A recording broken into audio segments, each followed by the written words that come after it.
The frost had settled early that year, curling along the edges of the pavement like pale fingers, and in the quiet stillness of a village that had long stopped noticing strays, I saw her, Lina, barely breathing, curled up beside a rusted drain. Her fur was so matted it clung like wet leaves, and her eyes fluttered in and out of focus. I didn't know then why I stopped. I had never rescued an animal in my life, but something in her stillness felt too final, too quiet. And in that moment, I knew that if I walked away, she wouldn't see tomorrow. I crouched down beside her, my boots crunching on the frozen gravel. Her breathing was shallow, barely there, and her little body didn't even flinch when I reached out. I've seen broken things before, machines, engines, pieces of metal that didn't want to work anymore. But this was something else. She wasn't just hurt, she was giving up. Lina had mentioned a kitten a few days earlier. Tiny thing, doesn't move much, just lies there. But I hadn't thought much of it. People talk, strays come and go. But now that I saw her, barely hanging on, I felt something tighten in my chest. I didn't know this feeling. It wasn't pity, it was something heavier. I grabbed my jacket and gently wrapped her in it. She didn't resist, she didn't meow, she just blinked slowly, like she wasn't sure whether she was still in the world. I rushed back toward my garage. Not a vet's office, not a clinic, just a dusty old workspace with tools, rags, and a beat-up heater in the corner. But it was warm, and right now that was all I had. Bogdan saw me and frowned. "What are you doing with that thing?" I didn't answer.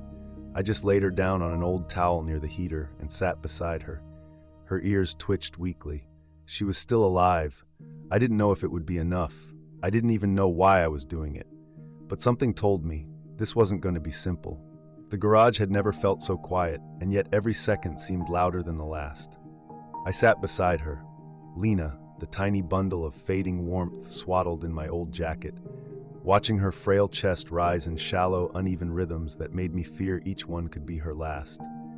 Her paws, once curled like dry petals, were still stiff and cold despite the heater humming beside us. I dipped a spoon in a mug of lukewarm water and brought it to her lips, and when her tongue finally moved, slow and uncertain, a strange jolt of hope moved through me like current through old wires. That single gesture felt louder than any cry, an unspoken will to stay alive, however faint. Anna appeared in the doorway not long after, wrapped in a coat too thin for the weather, her breath white in the air. She knelt beside me without saying a word at first, her eyes on Lina's motionless form. When she finally spoke, her voice was soft and brittle. "She's not the only one," she said, fingers hovering above the kitten's matted fur. "There are others. I've seen them slipping around the train yard at night. She's just the one who couldn't keep up." That settled into me like a stone dropped into water. I couldn't even save one, and now there were more. That night, stepping outside to clear my head, I caught the glint of eyes from a nearby rooftop, still, sharp, calculating. A black cat stood under the trembling light of the street lamp, silent and watching. Not fearful, not hopeful, just aware. Shadow. The name came to me without effort, like he'd already decided it. Behind me, Bogdan's voice broke the silence, edged with cynicism. "You planning to take in the whole town's strays now?" He chuckled, but it didn't land. I said nothing, because in truth I didn't know. Inside, Lina let out the faintest sound, almost a breath but heavier, like a whisper of resistance. I turned and saw her shift, ever so slightly, toward the heater, her body inching toward life again. And right then, in that fragile space between the hopeless and the possible, I realized this wasn't just about rescuing a kitten. Something else had begun, quiet and uncertain, but powerful enough to pull me toward whatever was coming next. By morning, Lina's breathing had steadied into a soft rhythm, shallow but constant, as if her body was beginning to trust the warmth around her. The heater buzzed low, the smell of old oil and rust clinging to the walls, but it was the softest sound, the faintest purr, that made me sit up straight. She was still curled into herself, but her chest rose with more intent now, like the part of her that had almost let go was starting to reconsider. I reached for my phone, my fingers stiff from having stayed beside her all night, and began searching for supplies. A syringe to feed her, kitten formula, anything that might help. There wasn't much nearby. The village wasn't made for emergencies. It tolerated them until they faded away. Anna returned later that afternoon, this time with a cardboard box cradled in her arms, her expression pale and anxious. "I found another," she said, her voice trembling as she set the box down. I looked inside and was met with a sight that struck me harder than I expected. The kitten was limp, smaller than Lina, its breathing even fainter, if it was breathing at all. Its fur was drenched, its paws caked with mud, and the sharp odor of rot clung to the box like it had been pulled from a storm drain. "It was just lying near the old station wall," she whispered, her eyes avoiding mine. No one else looked twice. Suddenly, this wasn't a rescue. It was a pattern, one no one else seemed willing to stop. The box sat on the workbench like a question none of us wanted to answer. The second kitten, barely clinging to life, didn't even cry.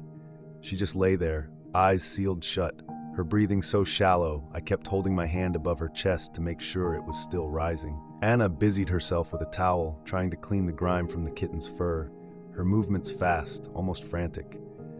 I could tell she was trying to stay focused, to avoid the thing that loomed over both of us, that this one might already be too far gone. I said nothing, afraid that naming it out loud might make it true. Bogdan walked in, just as Anna was warming another towel. He looked at us like we were digging a tunnel with our bare hands. "This is getting out of control," he muttered, folding his arms. "You're not a vet. You're not even trained. What if they die in here?" He wasn't wrong, but something about the way he said it sparked something stubborn in me. I looked down at both kittens, one nestled by the heater, the other barely moving on the bench, and felt a strange surge of defiance rise in my chest. I didn't care that I didn't know what I was doing. They were here now, and no one else was helping. Shadow appeared again that evening, perched on the edge of the fence. Watching, always watching, as if waiting to see which way things would break, as if silently judging whether we were worth trusting. It started with a knock on the garage door, sharp, impatient, cutting through the early morning quiet like a blade. I opened it to find an older man from the village council, coat buttoned to the neck, expression hard. He glanced past me into the dimly lit space where both kittens now lay bundled in towels beneath the heater. "People are saying you're keeping strays," he said flatly. "You should be careful. Rabies has been reported on the east side. A dog was put down last week. This isn't your responsibility." I nodded, said nothing. The door creaked as I shut it in his face. Back inside, Anna had overheard every word, her face pale with worry. "Do you think they'll try to remove them? The council's strict when they feel like being strict." I didn't answer, because I didn't know, and because answering would mean admitting we were already in deeper than we thought. Bogdan came by later with a bottle of antibiotics meant for livestock, trying to be helpful in his own clumsy way. Maybe this can do something, or maybe not, but if they get sick, you're going to have to make hard choices. That night I sat with both kittens wrapped in blankets, my hands trembling as I tried to coax them into swallowing the formula Anna had brought from a nearby town. One drank, the other didn't. And out by the fence, Shadow was no longer alone. Two more cats, silent, thin, ragged, sat beside him, their eyes reflecting the porch light like coins underwater. The train yard was emptying itself, and it was all coming here. I sat on the concrete floor that night, my back against the garage wall, knees pulled to my chest like a child hiding from something he couldn't name. The heater buzzed beside me, throwing out weak waves of warmth, but it didn't touch the cold pressing in from the inside. I looked over at Lina, who had started blinking a little more, even shifting her body now when she slept, and then at the new kitten, still nameless, still frighteningly still. Anna had gone home exhausted, and Bogdan had stopped trying to offer advice. The thought had crept in quietly at first. What if I kept her, Lina? What if she became mine, just mine? Not a stray anymore, not a temporary rescue. But the moment I let myself feel that flicker of attachment, something colder followed. What if I couldn't save the others? What if I chose one, poured everything into her, and failed them all? I knew I couldn't take them all in. My house was small. My life was small. And yet, how could I hand them over to a shelter I didn't trust, or leave them to the street again? This wasn't just about kittens anymore. It was about what kind of man I was willing to become, and what I was willing to lose to try. The next morning, Anna burst through the garage door before the sun had even cleared the rooftops. her scarf twisted tight around her neck, face flushed with panic. "She's gone," she said breathlessly, and for a moment my mind went blank. I stood up fast, nearly tripping over the blanket I had slept in. "Who?" I asked, heart pounding against my ribs like it wanted out. Anna's eyes flicked to the heater. "The second kitten. I came early to check. I thought she was just sleeping, but the towel was cold, the box was empty." We tore the place apart. Behind the tool cabinets, beneath the shelving, even outside in the brittle morning air. There was no sign, no prints, no blood, just absence. It didn't make sense. She couldn't have walked, not in the state she was in. And yet the box was untouched, like she had simply vanished. I checked the camera I'd set up by the back door. Nothing but flickers of shadow and static, no answers. Later that day, I noticed something new. The food I had left out back for Shadow and the others hadn't been touched. The fence, where they usually waited, was empty. Not a trace of movement, not even a paw print in the frost. Something had shifted. It was like the stray cats knew something we didn't, like they'd seen something we hadn't. The town was still, too still. And deep in my gut, I felt the warning settle in. We were no longer alone in this. The disappearance left a silence in the garage that none of us could fill. I kept the heater on, even though Lina no longer needed it constantly.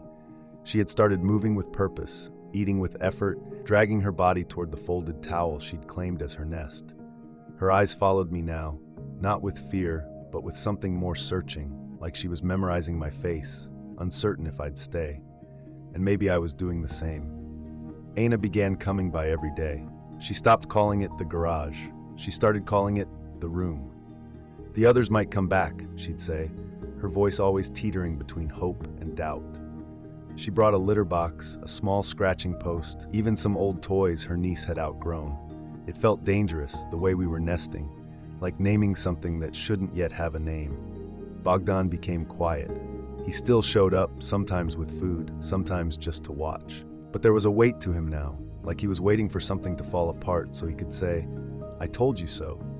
But I also noticed how he never left without glancing back at Lina. Once, I even caught him reaching into his coat to pull out a tiny bottle of eye drops. "For infections," he muttered, refusing to meet my eyes. Shadow returned 2 nights after the kitten vanished, but he didn't come alone. Tara, an older tabby with torn ears and eyes like cold glass, stood beside him, unmoving. They didn't approach, they just watched from a distance, the flickering light catching on their fur like a warning. We were growing attached, all of us, the humans to the cats to us. But trust isn't always the start of safety. Sometimes it's the beginning of something harder, and I didn't know if we were ready for it. The tension had been creeping in like cold through a cracked window, subtle, persistent, undeniable. But it wasn't until Anna brought the flyer that everything sharpened into something immediate. It was folded, creased from being stuffed in her coat pocket, but the words were clear enough. Animal control to begin sweep near train yard. Strays will be collected or euthanized. The date at the top was circled in red. 3 days from now. She placed it on the workbench beside the food bowls, not saying anything at first. Her eyes were rimmed with exhaustion. "They're planning a sweep," she whispered. "They know the cats are gathering near here. They won't care if they're sick or scared. They'll just round them up. It'll be fast, brutal." The silence that followed was thick, choked with things none of us were ready to say out loud. Bogdan was the first to speak, arms crossed, jaw tight. "This is what I was warning you about. You can't save all of them. Hell, you might not even save the one you already have." But Lina looked up at us from her towel, blinking slowly, her body thin but mending. She'd survived when she shouldn't have, and in that gaze, something unspoken passed between us all. Anna wanted to take her in, keep her, make her part of her home. But that would mean turning the others away. Tara, Shadow, Pip, still hovering in the background, still watching. They hadn't trusted easily, and we'd barely earned what little ground we stood on. The question clawed its way through the quiet. Do we choose one, or do we risk everything for the rest? No answer came. Just the knowledge that once we chose, there'd be no way to undo it. We gathered in the garage that night, not because we planned it, but because none of us could sleep. The flyer sat on the wall, taped above the workbench like a ticking clock, and every rustle of wind outside felt like a truck engine or a boot on gravel. Lina was asleep, curled tightly in her towel, her breathing steady now, but the room wasn't calm. We were all frayed. Anna was sitting on the floor, legs crossed, arms wrapped around herself. "I can't leave them," she said quietly, staring at the door as if the cats outside were already waiting for our answer. "I can't just pretend they'll be okay if we hide one in my apartment." Bogdan leaned against the tool cabinet, his expression unreadable. "You want to take them all? Where? Your flat's the size of this garage. Mine's worse. We'll be drowning in litter boxes and vet bills in a week. And what if they get sick? What if they fight? What if they don't make it?" His voice was rising, not angry, but scared. "You saw what happened to the second one. We're not rescuers. We're just people who didn't look away." "I'm not asking to save the world," Anna replied, voice trembling. "I'm asking if we're the kind of people who turn our backs now." I didn't speak. My eyes drifted to the window, where Shadow stood watching from the fence, his tail flicking slowly. Behind him, Pip crouched low, eyes wary. Tara sat in the distance, unmoving as ever, like a statue waiting for judgment. They hadn't come this far just to be forgotten again, and we hadn't come this far just to stay comfortable. The final night before the sweep settled over the village like a held breath. The air was too still, the silence heavy, as if even the wind knew something was about to shift. I didn't sleep. None of us did. Aina paced the floor, biting her lip until it bled. Bogdan sat outside on an upturned crate, watching the fence line with his arms crossed, as if his posture alone could keep the world out. And I stayed with Lina, who had begun to climb clumsily into my lap when I sat beside her, as if she had already chosen. But outside, they waited. Tara in the distance, her weathered body framed by the yellow glow of the garage lamp. Pip crouched near the steps, his ears flicking at every sound. Shadow, as always, sat still and unblinking at the edge of the fence, no longer just watching, but expecting. They had all gathered, not because we offered food, not because we had warmth, but because, somehow, they believed in something we hadn't yet said out loud. Inside, the air cracked under the weight of the question that had hung between us for days. Were we going to do this? Open the doors? Bring them in? Risk the mess, the illness, the heartbreak? Could we even try to save them, knowing we might fail? Anna sat down beside Lina and looked at me, her voice raw. If we don't try, what was the point of saving her at all? And in the flicker of silence that followed, something broke. Not in a tragic way, but in the way a wall gives when it can't hold anymore. The weight shifted from fear to necessity, from should we to we have to. But the decision hadn't been made yet, not fully. And the clock was still ticking. Dawn didn't come gently. It broke hard and fast, spilling cold light across the frost-hardened ground as if trying to chase us out of hiding. The flyer was still taped to the wall, its red-circled date now reality. I stood by the door with the handle in my hand, Lina curled in the sling across my chest, her head poking out with slow curiosity. She was alive, still fragile, still healing, but undeniably alive. And the others, they were still out there, their trust thin as breath, their futures poised on the edge of a decision none of them could make for themselves. Anna was beside me, jacket zipped high, her bag packed with supplies she'd scraped together. Bogdan stood by the heater, his hands in his pockets, gaze distant. No one spoke. I opened the door. Shadow stepped forward first, slow and steady. He didn't hesitate. He didn't run. He walked past the threshold like it had always been his to cross. Pip followed close behind, low to the ground, tail flicking nervously, but he didn't turn away. Even Tara came, slow, cautious, but with a kind of quiet purpose, as if she'd already decided before we had. They all entered. We closed the door behind them, not with ceremony but with finality. Not knowing what tomorrow would bring, not knowing if we'd made the right choice. But in that moment, it didn't matter. They were safe, for now. There were too many questions we couldn't answer, too many outcomes we couldn't control. But when Lina leaned her head against my chest and purred for the very first time, soft and unsteady, I knew we had done the only thing we could live with. And sometimes, that has to be enough. The garage isn't quiet anymore. It's filled with rustling paws, low purrs, the occasional hiss when Pip gets startled by his own reflection, and Tara's slow, deliberate movements as she claims whatever spot she pleases. Shadow's still the observer, perching on shelves like a sentry, eyes always tracking, always measuring. Lina sleeps in a fleece-lined basket near the heater, and every time I pass her, she opens one eye, just enough to make sure I'm still here. We didn't solve anything, not really. There are still cats outside, still more hurt than we can hold. We've had to say no. We've had to drive to the next town for medicine we can barely afford. We've argued, doubted, second-guessed everything we've done. But the truth is, we didn't save them all. We just saved these. And sometimes that has to be the start. People think rescue is about heroism. It's not. It's about patience, about fear, about not knowing if you'll make it through the night with the one creature who trusted you enough to stop running. I'm still just a mechanic. Aina still works double shifts. Bogdan still pretends he doesn't care, even though I caught him building a shelf for the cats last week. We're still learning, we're still failing, but when they look at us now, they don't look afraid. And maybe that's the beginning of something we can build. If this story made you feel something, hold on to that. It means you're the kind of person who sees.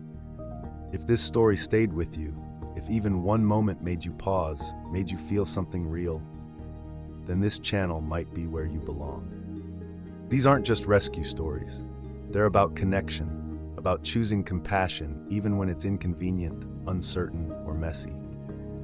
So if you believe that every small act of kindness matters, especially when no one's watching, then go ahead and subscribe. There are more stories like Lina's, more lives hanging in the balance, and sometimes all it takes is someone who doesn't look away.